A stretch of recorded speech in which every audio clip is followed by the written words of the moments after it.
Hello and welcome to the video. This video explores the history and context of the new Curseling model for the Disciples of Tzeentch, and I'll be heavily comparing the new version to the original sculpt.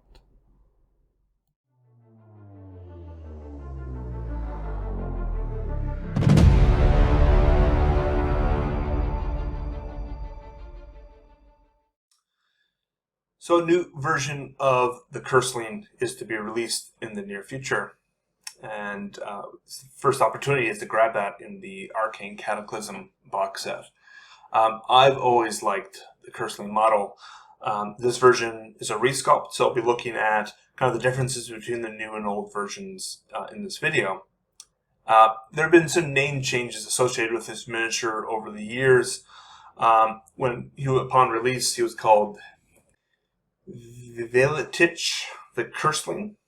With the launch of AOS, he became kind of a more generic character referred to as Curseling, Eye of Tzeentch, and now basically simplified as Curseling or Curselings or Eyes of Tzeentch.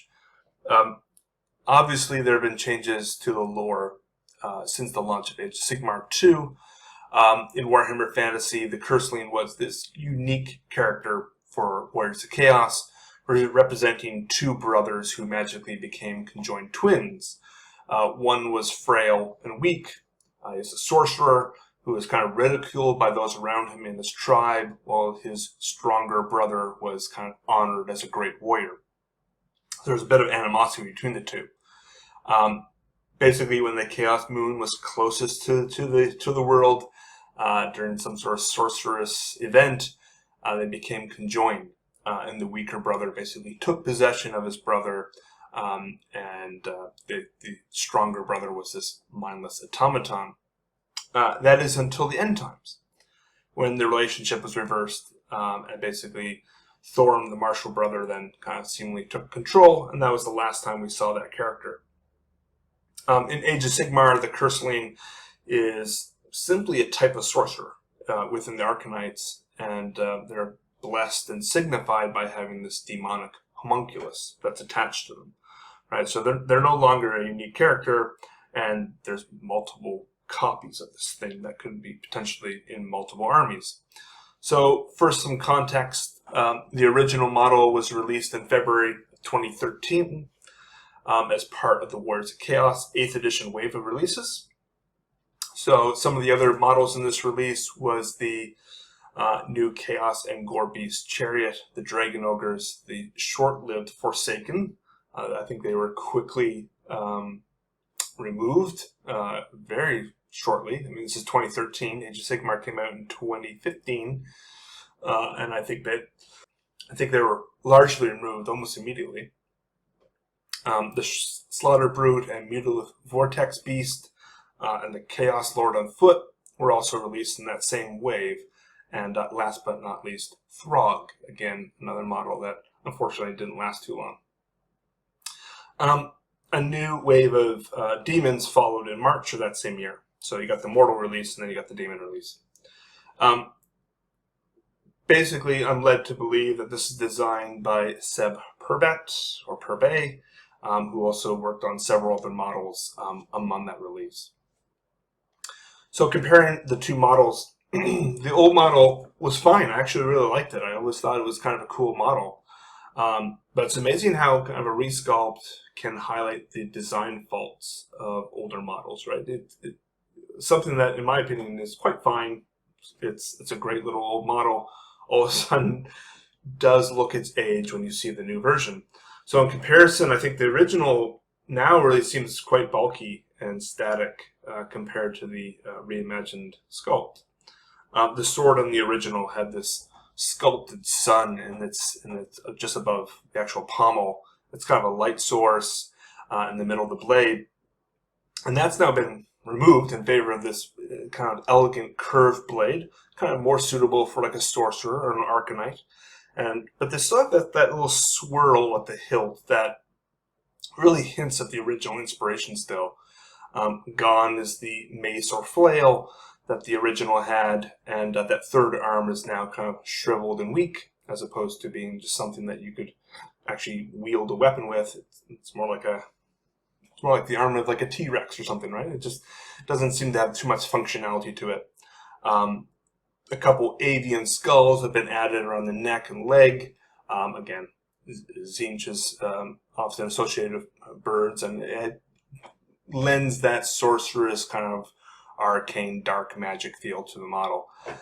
Much of the mail and armor plates remained relatively the same. They're still ornate. They are differently designed, but they're obviously quite functioning the same way as some sort of ornate armor with very elegant curves. The same central aisle on the belly, but gone is the ornate shoulder pad with the sculpted face and the large protruding spike, which in the original just seems rather disproportionate to the model. But they still have maintained a degree of symmetry in the model insofar as they added that long curved horn in the new model from the new helm. It just adds a little bit of height and kind of balances the different aspects of the model. The small horns and the 5 eyes from the original helmet have been removed in favor of a kind of a more typical Arcanite helm. I actually really liked the original helm, but the horns were probably always a little too short. Like they're pretty stubby and stunted. But I always liked the multiple eyes because it really just seemed like whatever's under that helmet can't be quite human, right? It doesn't correspond to like where eyes should actually be in the helmet. And so it's always like, is there like some weird spider helmet back there? Or, who knows what's actually underneath there? And it's also, that helmet design, you see it mirrored in things like the Painbringers and Hedonites and a few other new Chaos units. So that's almost like the inspiration for some of the newer units, at least in terms of the relative consistency across multiple kits. Which I like, but I would say in general, even despite that, the newer one does fit better with the current Arcanite line. I think it's a smart move, and the horn really adds that elegance to it. So the staff is different on both models, but again, similar, has the same central eye. Again, you can see with different artists, they like to put their own little spin on stuff. They're not just going to exactly copy the way things were. And I think you can definitely tell that they were inspired by one another, or the new version inspired by the old one. It's a new take on it, but it has similar aesthetics to it. I would say in general, whereas the first original model was quite static in its pose, with a lot of Warhammer Fantasy models, I think the rank and flank necessity of that game made a lot of those poses pretty static. They can't extend off the base, that they're not individual. They can't be individually dynamic in the same way as a round-based skirmish game. So the new version is a little more dynamic in its position, pointing at the enemy and taking a step forward. All those are really great changes. It does make it a much more dynamic, interesting model.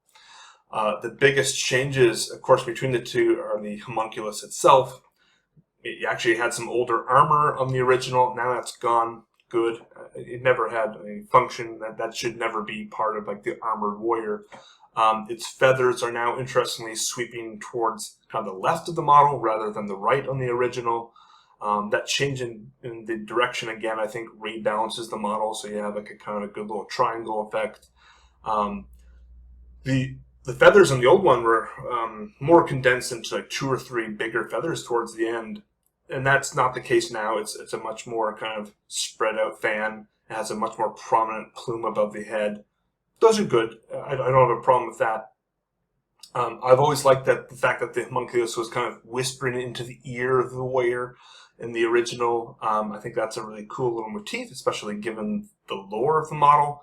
But I actually really like how the new version has his hand kind of placed on top of the head of the warrior. It has a little more of a suggestiveness of control and of close, intimate connection, and one that's maybe a little more authoritative, right? I don't know. I think they equally play the same type of sinister role, but I think they do so maybe in slightly different ways. But I like both decisions there.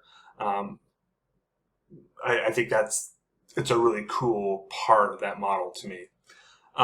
But now, of course, the body of the homunculus is fully conjoined with the warrior. In the original one, it kind of protrudes quite separately from the actual body of the warrior. Now you have it quite intimately conjoined, and you have the real sense because of that they're kind of acting as one. The homunculus is pointing forward, and its outstretched arm is in the exact position as though it was the warrior's own arm. So gone are the two warriors that were at odds with one another, and now you have this kind of bizarre amalgamation that works succinctly with one another. And I think that's really exceptionally well done. Like you get a real sense that the transition between the warrior and the homunculus is seamless. That I love the fact that the position of the arm is the exact position as what the warrior would normally have. I think that was done really well. So the original model, I would say, is kind of designed to be bulkier, fit among Chaos Warrior, because that's what they had at the time. You know, in 2013, what did they have that was actually Tzeentch? Not a lot, right? Not a lot when it comes to Warriors of Chaos. Now you have kind of a full-fledged Tzeentch faction, and there's plenty of them. And this new warrior, even though it's heavily armored, the acolytes within the disciples of Tzeentch are not particularly armored, and that makes him stand out. You know, he's. I think he'll be very recognizable as a unique character among that army. I think he fits in aesthetically. And I think he will look like a really cool hero. So, man, I think they knocked it out of the park with this one. I think it's just a beautiful model and a great imagining of a classic sculpt. Thanks for watching, and have a good one.